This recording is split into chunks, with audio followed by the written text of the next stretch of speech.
நீங்கள் செய்கிற பிரியாணி டேஸ்ட் இல்லை, மனம் இல்லை, பிரியாணி குழஞ்சு போயிடுது, தண்ணி அதிகமாக போயிடுது, மசாலா வந்து பார்த்தீங்கன்னா அதில் வந்து பக்குவமாக இல்லை அப்படின்னு சொல்லிட்டு ஃபீல் பண்ணுறீங்களா? வாங்க ஃப்ரெண்ட்ஸ், இதை எப்படி பண்ணுறதுன்னு பார்க்கலாம்.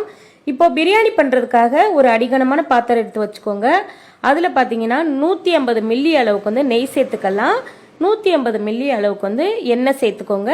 நல்லெண்ணெய் சேர்க்க வேண்டாம், கடலெண்ணெய், ரீஃபைண்ட் ஆயில், சன்ஃப்ளவர் ஆயில்னு எது வேணாலும் சேர்த்துக்கலாங்க. இப்போ எண்ணெய் நல்லா சூடானதுக்கப்புறம் இதில் வந்து பட்டை, ஏலக்காய், கிராம்பு வந்து சேர்த்துக்கலாம். இது போல் நல்லா பொரிஞ்சதுக்கப்புறம் அடுத்ததாக இதில் வந்து 800 கிராம் அளவுக்கு வந்து வெங்காயத்தை இந்த மாதிரி நீல வாக்கில் கட் பண்ணிவிட்டு சேர்த்துக்கோங்க. வெங்காயம் பார்த்தீங்கன்னா முடிஞ்ச வரைக்கும் பிரியாணிக்கு நல்ல பொன்னிறமாக நல்ல மொறுமொறுப்பாக வதங்கணுங்க. இந்த மாதிரி நல்ல கலர் செவந்து வரணும். பிரியாணி வந்து பார்த்தீங்கன்னா கலரே வரலை அப்படின்னு சொல்லிட்டு ஃபீல் பண்ணுறவங்க வெங்காயத்தை முடிஞ்ச வரைக்கும் இந்த மாதிரி பக்குவத்துக்கு வதக்கிட்டு நீங்கள் பிரியாணி செய்யுங்க. இப்போது 1/2 கிலோ அளவுக்கு வந்து தக்காளி பழத்தை வந்து சேர்த்துக்கலாம். நான் இன்றைக்கி பார்த்தீங்கன்னா 2 கிலோ அரிசிக்கு அதுக்கேற்ற மாதிரி நான் வந்து மசாலா பொருளை வந்து சேர்த்து காட்டுறேங்க. வெங்காயம் தக்காளி நல்லா வதங்கிக்கிட்டு இருக்க சமயத்தில் இதில் வந்து மல்லி, புதினா வந்து சேர்க்கணும். எப்போவுமே பார்த்தீங்கன்னா நீங்கள் மல்லியை விட புதினா வந்து கொஞ்சம் கம்மியாக சேர்த்துக்கோங்க. புதினா அதிகமாக சேர்த்துட்டிங்கன்னா அது ஒரு மாதிரி கசப்பு தன்மை வந்துடும். அதனால பார்த்தீங்கன்னா 2 கைப்பிடி அளவுக்கு வந்து மல்லித்தலை, 1 கைப்பிடி அளவுக்கு வந்து புதினா தலை வந்து சேர்த்துக்கலாங்க. இப்போது 2 கிலோ அரிசிக்கு ஏற்ற மாதிரி சொல்கிறேன். இது கூடவே இஞ்சி பூண்டு பேஸ்ட் வந்து சேர்த்துக்கலாங்க. இப்போ 2 கிலோ அரிசி எடுத்திங்கன்னா 200 கிராம் அளவுக்கு வந்து இஞ்சி, 200 கிராம் அளவுக்கு வந்து பூண்டையும் ஒன்றா சேர்த்து நல்லா மிக்சியில் போட்டு நல்லா நைஸான பக்குவத்துக்கு அரைச்சிட்டு சேர்த்துட்டு இது போல் நல்லா வதக்கி விட்டதுக்கப்புறம் 2 கிலோ அளவுக்கு வந்து சிக்கன் எடுத்துருக்கேங்க. பிரியாணிக்கு எப்போவுமே சிக்கன் வந்து கொஞ்சம் பெரிய துண்டாக பார்த்து எடுத்துக்கோங்க. அப்போ தான் வெந்து வரும்போது அது கரைஞ்சி போயிடாமல் கரெக்டான பக்குவத்தில் உங்களுக்கு கிடைக்கும் சிக்கன். இப்போது சிக்கனை பார்த்தீங்கன்னா இது போல் நல்லா மசாலாவில் நல்லா வதக்கி விட்டதுக்கப்புறம் ஃபஸ்ட்டு இந்த சிக்கனுக்காக ஒரு கைப்பிடி நிறைய வந்து உப்பு சேர்த்துட்டு நல்லா வதக்கி விட்டுக்கலாங்க. இந்த சிக்கன் நல்லா வதங்கும் போதே இதில் வந்து மசாலா பொருளெல்லாம் வந்து சேர்த்துக்கலாங்க. இப்போ இதுக்கு பார்த்தீங்கன்னா 1 டேபிள் ஸ்பூன் அளவுக்கு வந்து மிளகாய்த்தூள், 1/2 டீஸ்பூன் அளவுக்கு வந்து சிக்கன் பிரியாணி மசாலா, அதுக்கப்புறம் வந்து பார்த்தீங்கன்னா பட்டை, ஏலக்காய், கிராம்பு, இந்த 3 பொருளையுமே ஒன்றா சேர்த்து பிரியாணி மசாலா வந்து அரைச்சி வச்சுருந்தேங்க. அதுலேருந்து 2 டீஸ்பூன் அளவுக்கு வந்து சேர்த்துக்கலாங்க. இப்போது சேர்த்ததுக்கப்புறம் இதில் வந்து 1 கிலோவுக்கு வந்து பார்த்தீங்கன்னா பச்சை மிளகாய் 4 சேர்க்கலாம். நல்லா காரமாக சாப்பிட்றவங்க 8 கூட சேர்த்துக்கலாம். நான் இன்றைக்கி பார்த்தீங்கன்னா 2 கிலோவுக்கு 8 பச்சை மிளகாய் சேர்த்துருக்கேன் குழந்தைங்க சாப்பிட்றதுனால. இப்போ 8 பச்சை மிளகாய் சேர்த்துட்டு இது போல் நல்லா கிண்டி விடுங்க. இப்போ பார்த்தீங்கன்னா 1/2 லிட்டர் அளவுக்கு வந்து தயிர் சேர்த்துக்கலாம். நல்ல புளிப்பான தயிர் வந்து சேர்த்துக்கோங்க. சேர்த்துட்டு நல்லா வதக்கி விட்டுக்கலாங்க. பிரியாணி வந்து கொஞ்சம் புளிப்பு டேஸ்ட் இருந்தால் தான் பிரியாணி திகட்டாமல் சாப்பிட முடியுங்க. அதனால தயிர் சேர்த்துட்டு இது போல் நல்லா கிண்டி விடலாங்க.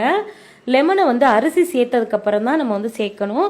இப்போவே லெமன் சேர்த்துட்டிங்கன்னா ஒரு மாதிரி கடுத்து போன மாதிரி ஆயிரும் டேஸ்ட்டு. இப்போது பார்த்தீங்கன்னா எண்ணெய் பிரிஞ்சு இந்த மாதிரி தண்ணி விட்டு சிக்கன்லாம் வதங்கினதுக்கப்புறம் இதில் வந்து தண்ணி சேர்க்கணும். ஆல்ரெடி பார்த்தீங்கன்னா சிக்கன்லேயே கொஞ்சம் தண்ணி இருக்குது. 2 டம்ளர் அளவுக்கு வந்து தண்ணி சேர்த்துருக்கேன். இந்த பாத்திரத்தில் தான் நான் வந்து அரிசி அளந்து எடுத்தேன். ஒரு பாத்திரம் அளவுக்கு வந்து அரிசி அளந்து எடுத்திருந்தேன். அதனால பார்த்தீங்கன்னா 1/2 கப் அளவுக்கு, அதாவது அந்த 1/2 பாத்திரம் அளவுக்கு வந்து தண்ணி சேர்த்துருக்கேன். ஆல்ரெடி அதில் சிக்கனில் வந்து தண்ணி இருக்குது. அதாவது உங்களுக்கு புரியுதான்னு தெரியல. 1 டம்ளர் அரிசி எடுத்திங்கன்னா 2 டம்ளர் அளவுக்கு வந்து தண்ணி சேர்க்கணும். இப்போது பார்த்தீங்கன்னா அரிசியை வந்து ஒரு 15 நிமிஷத்துக்கு ஊற விட்டுட்டு இப்போ இதில் வந்து சேர்த்துக்கலாம். சிக்கன் நல்லா வதங்கும் போதே வெந்துருச்சுங்க 3/4%. தண்ணி சேர்த்துட்டு நல்லா இந்த மாதிரி சலசலன்னு கொதிச்சதுக்கப்புறம் அரிசி சேர்த்துட்டு இந்த சமயத்தில் உப்பு நல்லா சுருக்குன்னு இருக்கான்னு பார்த்துக்கணும். உப்பு சேர்த்துட்டு அதுக்கப்புறம் பார்த்தீங்கன்னா 2 கிலோவுக்கு வந்து 2 லெமனும் சேர்க்கலாம். நல்லா புளிப்பாக சாப்பிடணும்னு ஆசைப்படுறவங்க 3 லெமன் வரை சேர்த்துக்கலாங்க. நான் இன்றைக்கி பார்த்தீங்கன்னா லெமன் வந்து கொஞ்சம் பெரிய சைஸாக இருந்துச்சு. 2 லெமன் சேர்த்துட்டு இது போல் நல்லா கொதிக்க விடுங்க. அரிசி சேர்த்ததுக்கப்புறம் இந்த மாதிரி நல்லா கிண்டி வேக விடலாங்க. இப்போது டேஸ்ட் பார்த்துக்கோங்க. இந்த சமயத்தில் உப்பு, காரம், புளிப்பு எல்லாமே கரெக்டாக இருக்கான்னு பார்த்துக்கிட்டு அதுக்கப்புறம் நீங்கள் வந்து தம் போடலாம். நம்ம சேர்த்துருக்க அளவு பார்த்தீங்கன்னா கண்ணை மூடிக்கிட்டு பிரியாணி செய்யலாம்.